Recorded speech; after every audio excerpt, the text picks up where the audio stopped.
I'm Angela from Southern Africa House Church.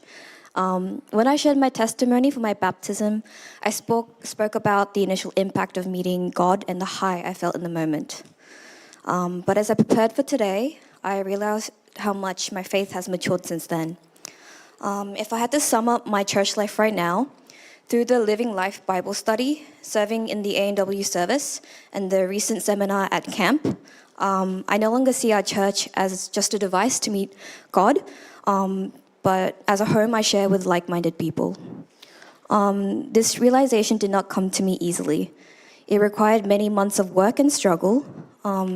This was because growing up, I changed schools and moved around so much that I became a fiercely independent person who didn't feel the need for lasting bonds. When things got difficult, I was quick to give up, and eventually I realized I was doing this with God too. Last year, when my master's program was cut and I faced some health issues, I internalized the stress into a toxic self-image.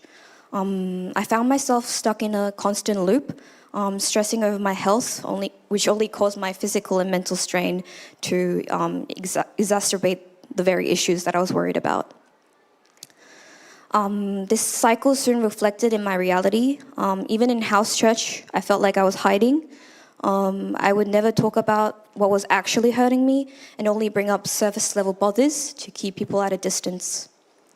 I found myself boasting about minor achievements in a way that was upsetting to others. And I would get snappy at my house church mates. There were many nights I would go home feeling not relieved to have gone to house church, but frustrated with my own behavior. I'd go home just to kick my blankets in bed. I was even trying to hide from God, dismissing my guilt by telling myself God will work it out.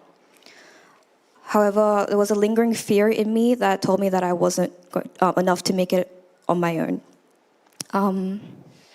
I struggled in that isolation for months, but the Living Life Bible study began to change my perspective. I learned that faith isn't a heavy burden, but a companion that embraces our mistakes. I realized that my reluctance to be vulnerable was isolating me from the very family God provided me. This gave me the push to purposely place myself where I could hear His word and find direction. I joined the media team for ANW service and the singles camp, and that experience gave me the inspiration to believe that I could finally be part of something bigger than myself. Through this, I realized I had been making a habit of saying, if it is God's will, it would just happen, as a way to dismiss my own responsibility. I saw that using this to avoid taking action was just a way to get momentary relief from my anxiety. But in reality, that behavior was only empowering Satan's hold on my life.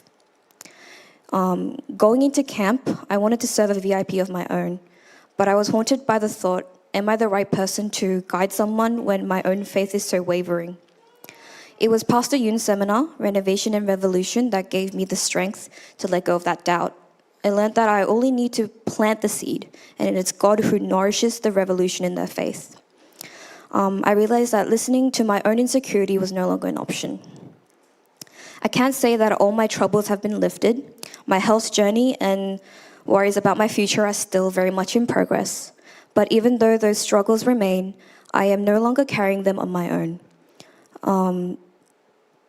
We cannot be independent from troubles in life, but we can choose our companions.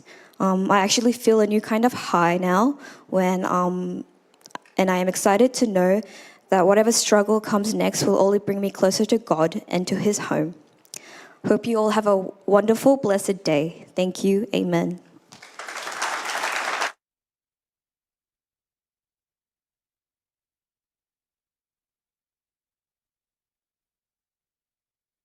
네, 마이스트로 감사합니다. Thank you.